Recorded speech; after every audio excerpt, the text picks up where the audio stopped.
سامحوني يا أولادي، أنا اضطريت أبيعكم لعائلة ناس أغنياء عشان يصرفوا عليكم، عشان أنا مش قادرة أصرف عليكم. أنا عايزاكم تعيشوا عيشة أحسن من اللي إحنا عايشينها دي. باباكم سابكم ومشي، سابنا من غير أي حاجة، ولا عارفة أكلكم ولا شربكم.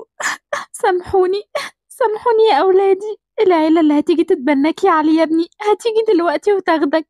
الله يا خالد، الطفل ده حلو قوي، أنا اتعلقت بيه. ممكن لو سمحت تبقوا تاخدوا بالكم منه؟ طبعا، ده في عينينا، احنا هنعامله زي ابننا بالظبط، ما تقلقيش عليه خالص. طيب أنا ممكن أطلب منكم طلب؟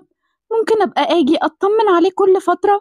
طبعا مفيش مشكلة، ممكن كل فترة تيجي تطمني عليه وتبقي تاخدي الفلوس اللي انا هديهالك. يلا بينا بقى يا ليلى عشان عندي اجتماع مهم. طيب ماشي، يلا بينا يا خالد. الحمد لله يا علي يا ابني، هتعيش في فيلا كبيرة وهيكون عندك فلوس كتير. أي نعم يا ابني، أنا كنت عايزاك جنبي، بس كده أحسن بكتير. كده يا حبيبي هتبقى غني ومش فقير زيي. وانتي كمان يا بنتي سامحيني، الناس هتيجي تاخدك دلوقتي. اديني عملتلك اللي انت عايزاه واشتريتلك بنت اهو عشان تعمليها بنتك، مع اني يعني شايف ان ملوش لازمة. اهي تسليني يا فادي، بدل ما أنا قاعدة زهقانة كده. هو احنا فاضيين؟ احنا مشاغلنا واعمالنا محتاجة رواقة وبال فاضي. أيوة عارفة يا فادي، بس أنا برضو محتاجة حد يسليني، حد كده أعمله زي بنتي. ماشي يا ستي، يا ريت بس بعد ما نصرف عليها ونكبرها تساعدنا في شغلنا. اه طبعا يا فادي، أكيد هتساعدنا في شغلنا. طيب يا اختي يلا نروح نجيب البت، ده مامتها واقفة اهي، ده شكل مامتها غلبانة ومحتاجة الفلوس. أرجوك يا عادل بيه خلي بالك منها، وممكن يعني كل فترة أجي أطمن عليها. لا بقولك ايه، هو انت كل شوية هتيجي ولا ايه؟ لا طبعا ما ينفعش، انا مش عايز خوت الدماغ. لا يا عادل مفيش مشكلة، خليها تعدي تطمن عليها وأنا يبقى أطمنها عادي، يعني هي مش هتعمل حاجة. قلبك حنين قوي يا سميحة، وده اللي هيودينا في داهية. هتوحشيني يا بنتي. عايزك بقى يا علي يا ابني تجتهد في دراستك عشان تخلصها وتيجي تساعدني في الشغل بتاعي وتمسك شركاتي يا ابني. لا يا بابا، ما حضرتك عارف إن أنا عايزة أدخل كلية الشرطة عشان أبقى ضابط وأقبض على الحرامية والمجرمين. طيب يا علي، ومين هيساعدني في شغلي بقى؟ مش مشكلة بقى يا خالد، أهم حاجة نعمله اللي هو عايزه. طيب إيدك بقى يا بابا على مصروف حلو، عشان أنا بصراحة عازم زمايلي بعد المدرسة. كمان عازم زمايلك من دلوقتي؟ طيب ماشي يا سيدي، هديك اللي انت عايزه، الشغلانة بتاعتنا دي عايزة فهلوة مش عايزة دراسة. خلاص بقى يا عادل، سيب البنت براحتها، وهو احنا بنمشي أمورنا مع بعض وهي ماشية اهي. بس أنا بصراحة عايزها لما تكبر تساعدنا. طبعا طبعا يا عادل، أكيد لما تكبر هتساعدنا. أيوة يا بابا، أكيد لما أكبر طبعا هساعدكم. يلا بقى باي باي عشان ما تأخرش على المدرسة. مسكينة، ما تعرفش إن هي هتشتغل معانا حرامية. باركيلي يا ماما، باركلي يا بابا، أنا نجحت وجبت مجموع عالي جدا. مبروك يا حبيبي، وناوي تعمل إيه بقى؟ أكيد بقى ناوي تقدم في كلية الهندسة عشان تشتغل معايا في شركاتي. انت عارف يا بابا رغبتي، وعارف قد ايه نفسي اخش كلية الشرطة. برضو يا علي مصمم تدخل كلية الشرطة؟ ما تدخل يا ابني كلية الهندسة عشان تساعدني في شغلي. خلاص يا خالد، سيبه يعمل اللي هو عايزه، الحمد لله ده جايب مجموع كبير جدا. خلاص يا علي يا حبيبي، اعمل اللي انت عايزه، اهم حاجة تكون مبسوط. شكرا ليك قوي يا بابا، ربنا يخليك ليا. تمت المهمة بنجاح، برافو عليكي يا سميحة، بتعرفي تخططي. السرقة تمت بنجاح والشنطة مليانة فلوس، الفلوس المرة دي أكتر بكتير من اللي احنا بنسرقها كل مرة. يلا بينا بقى نشيل الفلوس دي ونهدى شوية لحد ما الشرطة تهدى كده وما تاخدش بالها مننا. كويس يا عادل ان ايمان نايمة، لان هي ما تعرفش حاجة، ولو شافتنا ممكن تصطدم. ما تعرفش حاجة ايه؟ البت دي لازم تشتغل معانا، هو احنا يعني هنربيها كده وخلاص؟ والبت دي ما شاء الله عليها بتفهم وهتعمل معانا كمان أحلى شغل. ماما بابا، انا جبت درجات حلوة قوي بجد، معقولة جبت الدرجات النهائية؟ مبروك يا حبيبتي. وبعد لما تجيب الدرجات الحلوة هتعملي ايه يعني؟ انا بفكر يا بابا ادخل كلية الطب. هتبقي دكتورة يعني؟ ايوه يا بابا، انا كنت بذاكر كتير عشان اكون دكتورة. بقولك ايه بقى، كفاية تعليم لحد كده، انت دماغك يا بنت حلوة وشغالة، انت هتشتغلي معانا. اشتغل معاكم؟ بس أنا أصلا مش عارفة انتوا شغالين ايه. أنا عارفة ان انتوا بتجيبوا فلوس كتير، بس أنا معرفش انتوا شغالين ايه بالظبط. لا احنا بنشتغل وبنشتغل احلى شغل كمان، بس انت مش عارفة حاجة، انت من دلوقتي هتكوني دراعي اليمين. واشمعنى يا بابا ما كنش دراعك الشمال؟ لا ظريفة يا بت، انا مش بهزر على فكرة. خلاص يا عادل سيبها، أنا نفسي بنتي بصراحة تكون دكتورة. دكتورة ايه بس؟ انا هقولك احنا بنشتغل ايه، احنا بنشتغل حرامية. حرامية؟ طيب ازاي؟ وبعدين انتوا مش بتخافوا البوليس يقبض عليكم؟ لا ما بنخافش، وبعدين انت كبرتي ولازم تساعدينا. أساعدكم؟ أساعدكم ايه؟ أنا ما أقدرش أعمل كده. ما تفهميها يا سميحة، مالك ساكتة كده ليه؟ بصراحة بقى يا بنتي، احنا محتاجين حد يساعدنا في شغلنا، وانتي هتساعدينا. احنا كبرناكي وعلمناكي، محتاجين بقى مساعدتك. لا لا، انا مش هشتغل معاكوا الشغل ده، انتوا كده بتشتغلوا شغل مش كويس. انا ما اقدرش اعمل كده. بقولك ايه، اسمعي الكلام بدل ما تويكي. ايه؟ تتاويني؟ العملية اللي جاية محتاجة شخص جديد معانا، واحنا مش هنلاقي احسن من بنتنا، هتخاف علينا وتساعدنا كمان. لو جبنا شخص غريب ممكن يفضحنا. ايوه يا ايمان، اسمعي الكلام. على فكرة انتي هتاخدي فلوس كتيرة قوي. لا لا، انتوا ايه الكلام اللي بتقولوه ده؟ انا مستحيل اعمل كده، بعد اذنكم. عاجبك كده؟ ادينا سبناها لما كبرت، مش كنا علمناها الصنعة من وهي صغيرة؟ كان زمانها دلوقتي متعودة، بدل ما هي معترضة كده. فضلت تقولي نعلمها، عاجبك كده يعني؟ بقى معقول بابايا ومامتي حرامية؟ يعني كل الفلوس دي جايبينها من السرقة؟ أعمل إيه أنا دلوقتي يا ربي؟ أنا مش قادرة أصدق ده، أكيد هما بيهزروا. صباح الخير يا ماما، صباح الخير يا بابا. بعد إذنكم أنا هروح الكلية عشان أقدم ورقي فيها. هو انا مش قلت كفاية تعليم لحد كده وتشتغلي معانا؟ أشتغل معاكوا إيه؟ هو أنتوا اللي بتعملوه ده شغل؟ ايوه شغل طبعا، مش بيجيب فلوس وفلوس كتيرة كمان، يبقى شغل ولا لا؟ وبعدين ما انت اتربيتي منه، امال كنا بنصرف عليكي ازاي؟ بعد إذنكم محدش يتكلم معايا في الموضوع ده تاني، وأنا بقى رايحة الكلية بتاعتي. طيب ماشي، لما ترجعي لينا كلام تاني. تعالي بقى لما نخطط للعملية الجديدة، والبت دي لازم تشتغل معانا، يعني لازم تشتغل معانا، يعني احنا نجيب حد غريب وبنتنا موجودة؟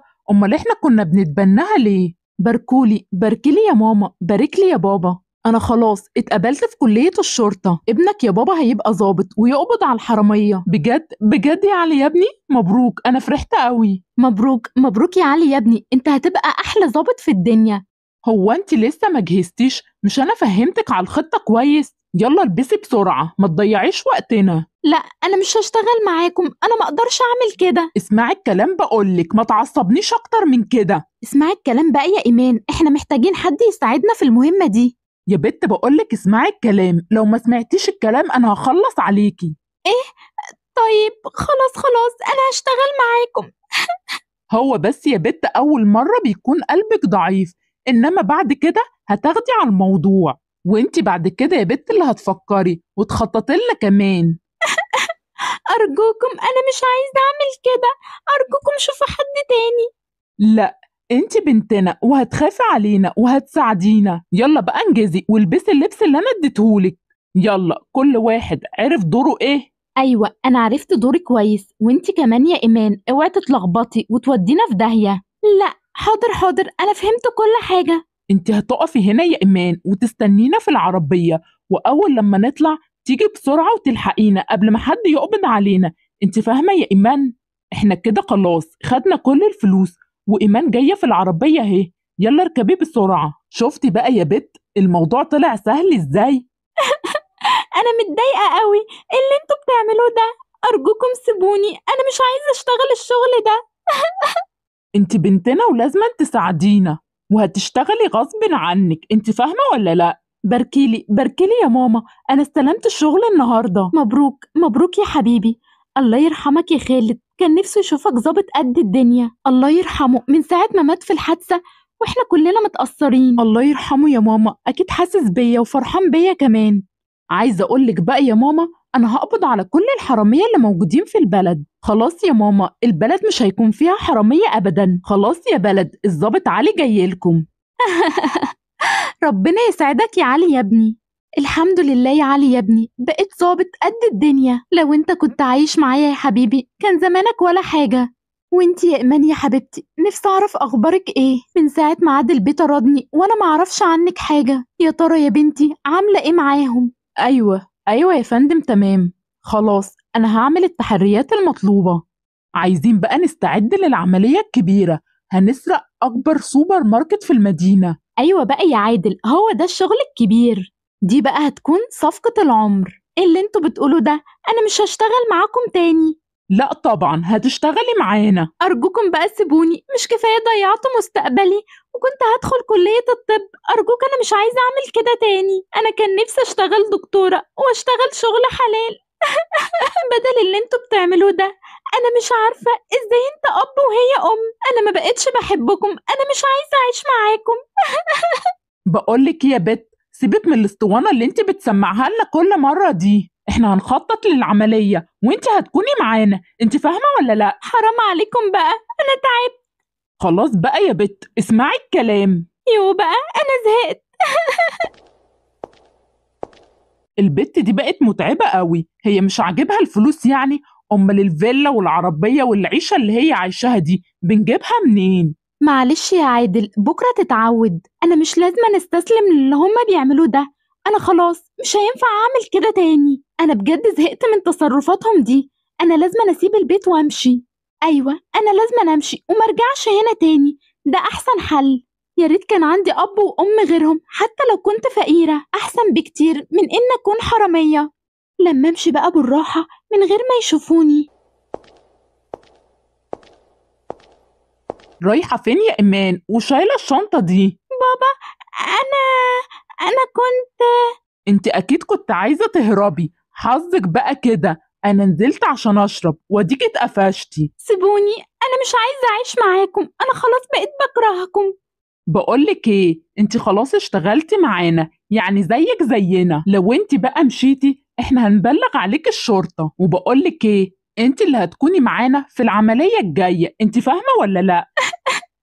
أرجوك يا بابا سيبني بقى. اسمعي الكلام يا بت ويلا على فوق. انا عايزة تمشي، قال ده ممكن تودينا في داهية. كل واحد عرف دوره كويس عشان ما تتلخبطوش وتودونا في داهية. أنا مش هشتغل معاكم تاني. دي آخر حاجة هعملها معاكم. مهما عملتوا أنا مش هشتغل الشغلانة دي تاني. سيبك من الكلام ده دلوقتي ويلا بينا بقى، خلينا نخلص. يلا بينا، هنبدأ العملية دلوقتي. أرجوكم روحوا انتوا وسيبوني هنا. نعم يا اختي، انت هتيجي معايا. وانت يا سميحة هتستني هنا، ولما شاورلك تدخلي. هاتي مفاتيح الخزنة بسرعة. يا خبر، انتوا مين وعايزين ايه؟ هو انت لسه هتقولي انتوا مين؟ بقولك هاتي مفاتيح الخزنة. حاضر، أنا هديكم المفاتيح. خليكي هنا ولا حركة، انت فاهمة؟ حاضر، أكيد مش هتحرك. خليكوا هنا وانا هروح اجيب الفلوس من الخزنة واجي. يا خبر ابيض، ايه اللي بيحصل في السوبر ماركت ده؟ ده في حرامية موجودين هناك. انا لازم ابلغ الشرطة بسرعة. ايوه يا فندم. ايه؟ السوبر ماركت؟ طيب انا هتصرف. انا هاخد القوة واروح حالا. انا خلاص خلصت كل حاجة، يلا بينا نهرب. ايه ده؟ يا خبر، دي الشرطة جت. حرام عليكم، ضيعتوا مستقبلي. أنا مظلومة يا حضرة الضابط. هما اللي بيخلوني أسرق غصب عني. أنا والله ما بحبش أعمل كده. أنا أصلا قلت لهم دي آخر مرة ومش هعمل كده تاني. بس بابا دايما كان بيهددني. أنا بكرههم بجد، هم السبب في اللي أنا فيه. أنا كان نفسي أدخل كلية الطب بس هم خلوني حرامية. كلكم بتفضلوا تقولوا كده، مظلومين مظلومين، وانتوا اصلا كلكم مجرمين. يلا كلكم على السجن لحد ما المحكمة تحكم عليكم. عاجبكم كده اللي بيحصل ده؟ انتوا السبب، منكم لله. انتوا مش أب وأم أبدا، حرام عليكم. يا ربي، الخبر اللي أنا سمعته في التلفزيون ده معقولة إيمان بنتي وعادل بيه وسميحة هانم اتقبض عليهم؟ يا دي المصيبة. يعني أنا يا بنتي بعتك ليهم عشان يتقبض عليكي؟ أنا بعتك ليهم عشان تكوني غنية وفي الآخر كده تخشي السجن. كده يعني يا ابني تقبض على أختك؟ بس انت معذور يا حبيبي، ما انت ما تعرفش ان دي أختك. أنا السبب، أنا لازم أتصرف. سلام عليكم، ازيك يا ماما؟ أهلا، ازيك يا حبيبي؟ أحضر لك الغدا؟ لا يا ماما، أنا اتغديت في الشغل. النهاردة قبضت على مجرمين كانوا بيسرقوا سوبر ماركت. بس يا ماما في حاجة غريبة قوي. خير يا حبيبي؟ حاجة غريبة إيه؟ البنت اللي اسمها إيمان اللي أنا قبضت عليها دي، حاسس ناحيتها بحاجة غريبة.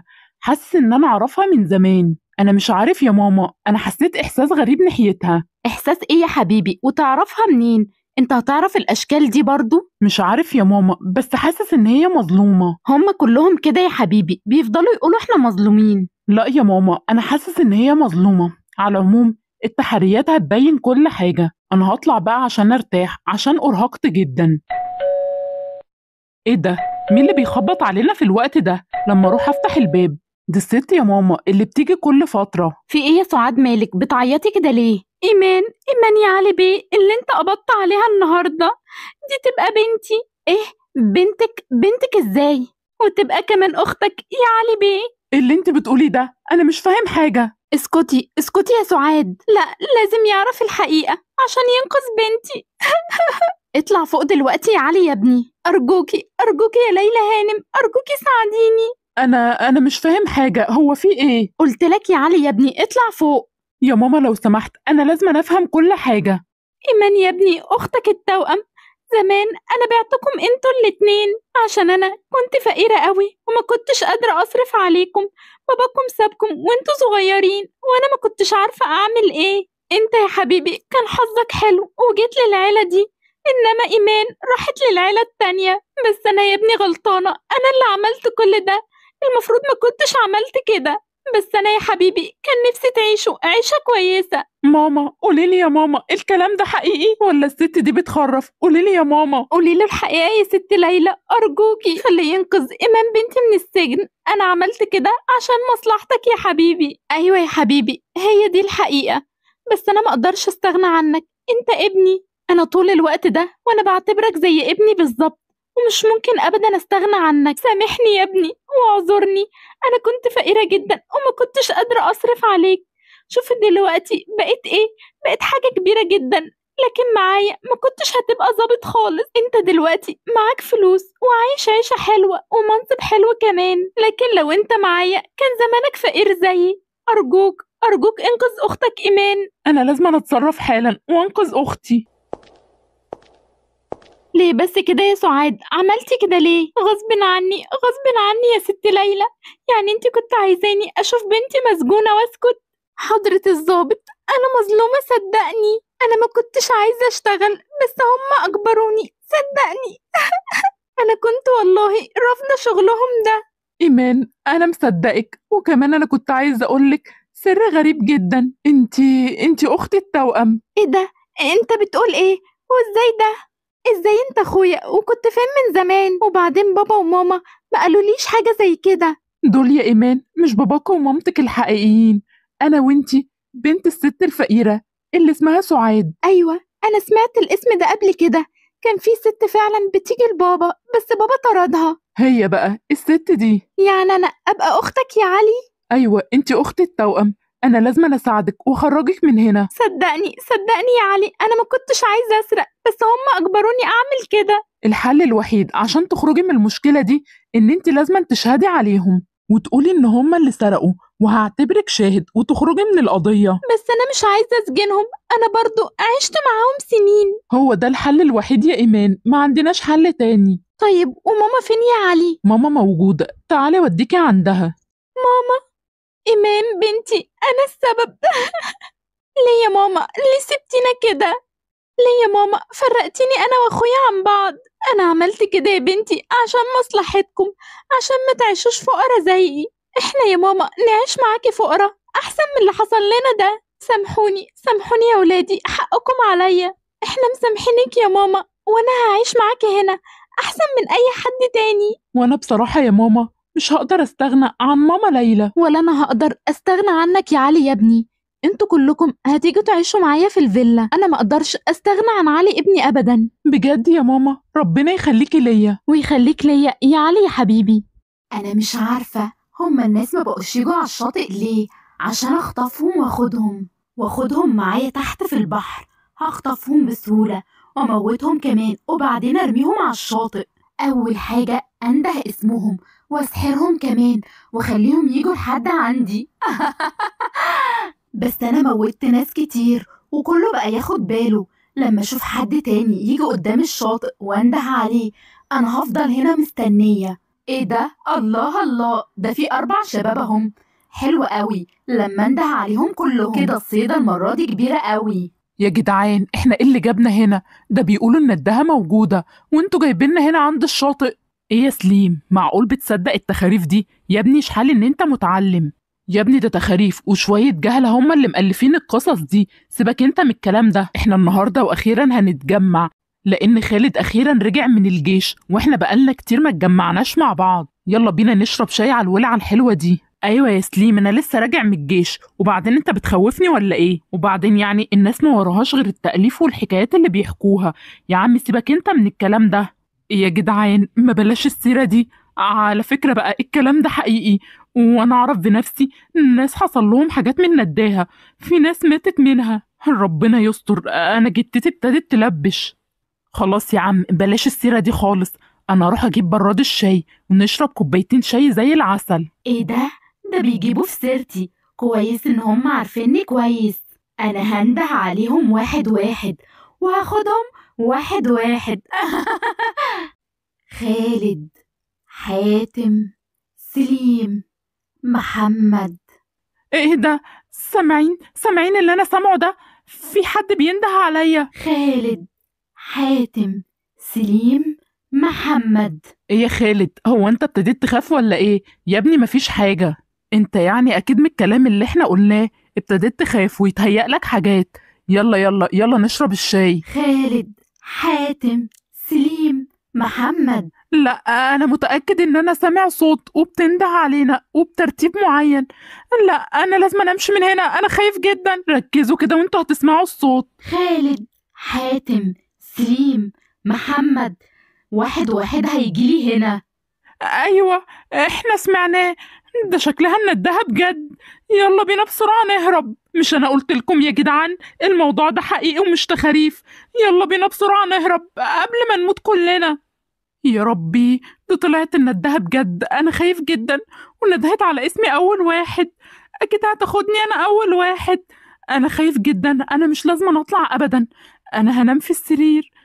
يا رب انا خايف جدا. اظن كده ان انا في امان، انا هنام في السرير بتاعي ومش هتحرك ابدا. خالد، تعالى يا خالد، تعالى لي عند الشاطئ. عند الشاطئ؟ طيب حاضر، انا جاية حالا.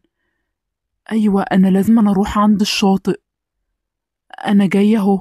تعالى يا خالد، أنا مستنياك. وأخيرا يا خالد جيت، أنا مستنياك. تعالى، هات إيدك وتعالى معايا. أنا محضرالك مفاجآت كتيرة قوي وهتعجبك. يلا انزل. مفاجآت؟ طيب حاضر، انا جاية اهو. انا نازل اهو البحر. هات إيدك وما تخافش، مش هتحس بأي حاجة. ولا أقولك أنا اللي هاجي أخدك. هات إيدك يلا. شاطر شاطر يا خالد. أنا هسحبك لبعيد ومحدش هيعرف عنك حاجة، وبعدين هوديك تاني عند الشاطئ. أرجوكم محدش شاف خالد. أنا سبته امبارح وهو نايم، بس صحيت ما لقيتوش ومش عارفة راح فين. هو عمره ما خرج من غير ما يقولي. آخر مرة قالي إن هو هيقعد معاكم امبارح عند الشاطئ، ولحد دلوقتي مش عارفة عنه حاجة. أنا مش عارفة راح فين، قلبي وكلني عليه. ايوه فعلا احنا امبارح كنا قاعدين عند الشاطئ بس كلنا سيبنا بعض ورحنا بيوتنا. بس يا طنط ما تقلقيش، تلاقيه راح هنا ولا هنا. ايوه يا طنط ما تقلقيش، ممكن يكون راح عند فتحي زميله وتلاقيه ما لقاكيش في البيت عشان يقولك. ما تقلقيش ان شاء الله نلاقيه، واحنا كمان هندور عليه، ولو عرفنا اي حاجة هنقولها لك. طيب يا ريت لو عرفتوا أي حاجة قولولي. أنا بدور عليه من الصبح ومش لاقيه خالص، وبصراحة أنا مش مطمنة خالص وقلبي واكلني عليه. أنا هروح أدور عليه تاني يمكن ألاقيه. الموضوع ده ابتدى يخوفني. انا حاسس ان الندهة خدته. انا قلت لكم دي مش تخاريف والموضوع حقيقي. هنعمل ايه دلوقتي؟ الندهة اكيد اخدت خالد وبعدين هتيجي تاخدنا. معقولة يا حاتم تكون الندهة دي حقيقية؟ ومعقولة خالد يكون مات؟ ايه يا جدعان، ما بلاش السيرة دي بقى، انا ابتديت اخاف فعلا. يا ترى خالد راح فين؟ احنا لحد دلوقتي ما نعرفش عنه حاجة. يلا نروح ندور عليه وان شاء الله نلاقيه. يا حبيبي يا ابني، الندهة أخدتك. أنا كان قلبي حاسس إن أنت حصل لك حاجة. قوم يا ابني، قوم يا حبيبي. يا حبيبي يا ابني، أنت لسه راجع من الجيش وملحقتش حتى أقعد معاك. ايه ده يا جدعان؟ شايفين اللي انا شايفه ده؟ ده خالد مرمي على الشاطئ ومامته بتعيط. معقول يكون مات؟ لا لا، اكيد لا. طيب تعالوا نشوف ايه اللي بيحصل.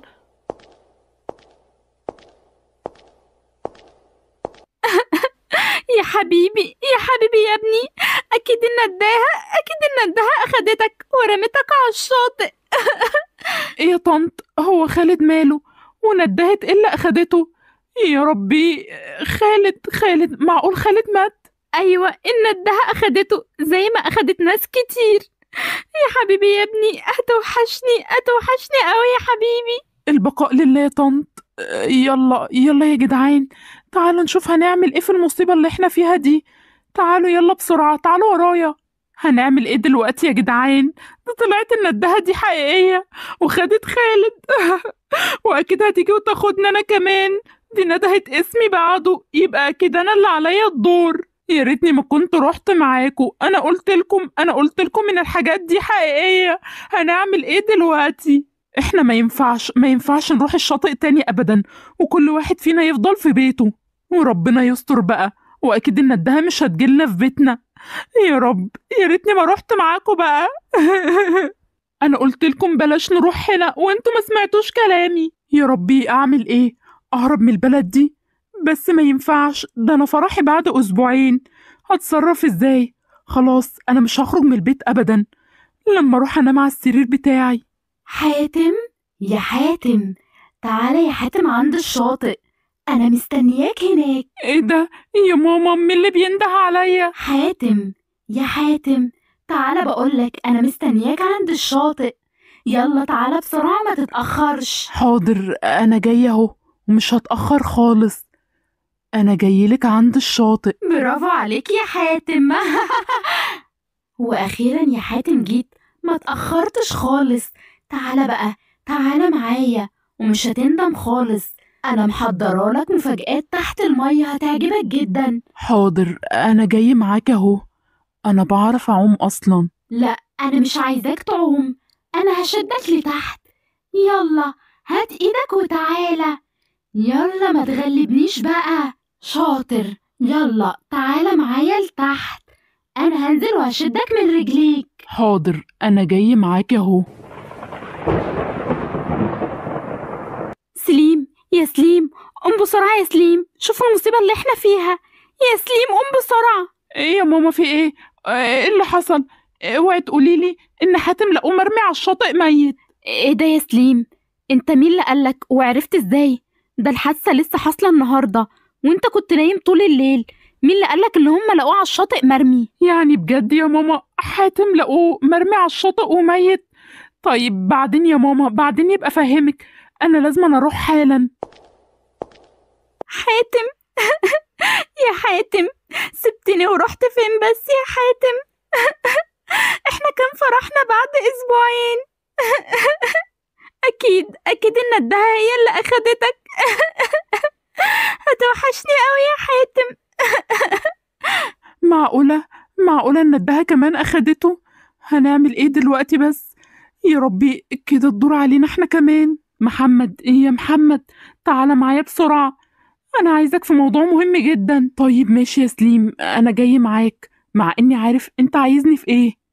هنعمل ايه دلوقتي يا محمد؟ ما بقاش غيري انا وانت والدور علينا. الندهة ندهت اسمي بعد حاتم، يبقى اكيد انا اللي عليا الدور. انا خايف جدا ومش عارف اعمل ايه. انا لازم اهرب احسن تمسكني زيهم وتموتني. انت شايف يا سليم ان الهروب هو الحل؟ على فكرة الهروب عمره ما كان الحل. اسمع يا سليم، احنا كده هنموت. ايه رأيك نواجهها؟ يمكن نقدر نبعدها عننا. خلاص ماشي يا محمد، انا هسمع كلامك لان ما عنديش خيار تاني غير ان اسمع كلامك. ادينا جينا اهو يا سيدي وسمعت كلامك. هنعمل ايه بس دلوقتي؟ ده المكان ضلمه جدا وانا خايف. انا اصلا معرفش ايه اللي خلاني اسمع كلامك برضو. احنا ما كانش قدامنا غير الحل ده. احنا لازم نشوفها هي عايزه مننا ايه بالظبط وخلاص. مفيش غير انا وانت، وممكن يحصل لنا زي ما حصل لاصحابنا قبل كده. فموتة بموتة بقى ونشوفها هي عايزه مننا ايه بالظبط. وانت فاكر بقى ان هي هتظهر لنا عادي كده؟ شكل القصص والروايات اللي انت بتسمعها أثرت على دماغك. دي لو ظهرت هتموتنا. انا مش عارف انا ازاي سمعت كلامك بس وجيت هنا. ايه ده يا ماما؟ ايه الصوت ده؟ والامواج ارتفعت كده ليه؟ انا خايف جدا. أهلا أهلا أهلا. انتوا مش خايفين وانتوا جايين هنا لحد عندي؟ كل واحد وليه دوره. انتوا ليه مستعجلين كده ولا كده هتيجوا وهتعيشوا معايا تحت المية، وبعد كام يوم هرميكم على شط المية وبعدها أشوف غيركم. انت ليه بتعملي فينا كده؟ احنا عملنا لك ايه؟ هو انتوا مش بتقروا في الحكايات وسمعتوا عني كتير، واني باخد الناس تحت المية ويقعدوا معايا وبعدين بيومين برميهم على شط المية؟ يبقى ليه بقى بتسألوا وانتوا عارفين الإجابة؟ طيب وليه تعملي فينا كده؟ واحنا عملنا لك ايه؟ احنا ما اذنكيش في حاجة. انتوا هتيجوا يعني هتيجوا ومش هسيبكم مهما حصل. انتوا فاهمين؟ بس بالدور واحدة واحدة. ايه ده يا ماما؟ ده اختفت. سمعت قالت ايه؟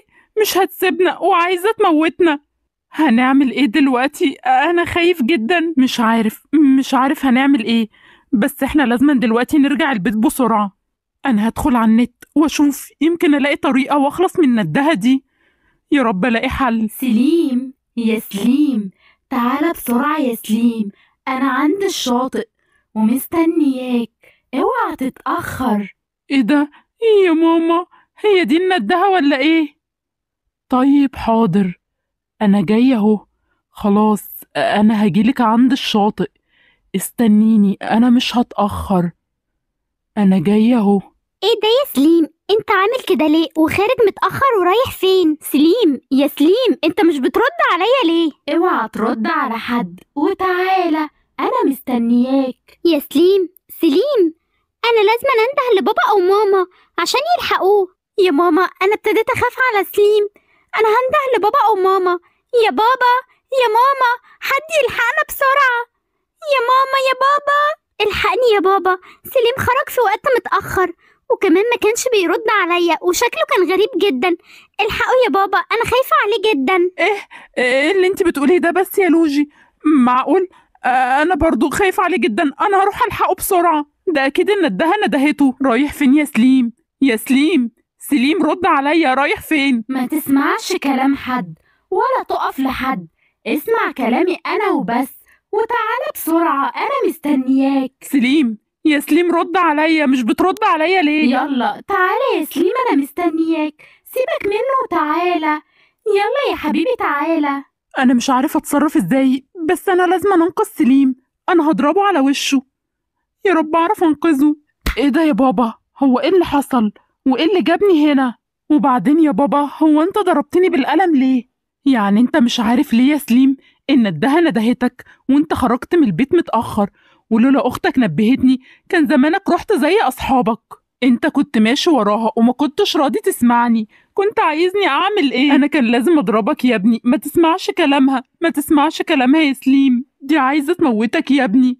انا عارف ان هو غصب عنك، بس ارجوك ما تمشيش وراها تاني. هي مين دي يا بابا اللي ندهتني وعايزة مني ايه؟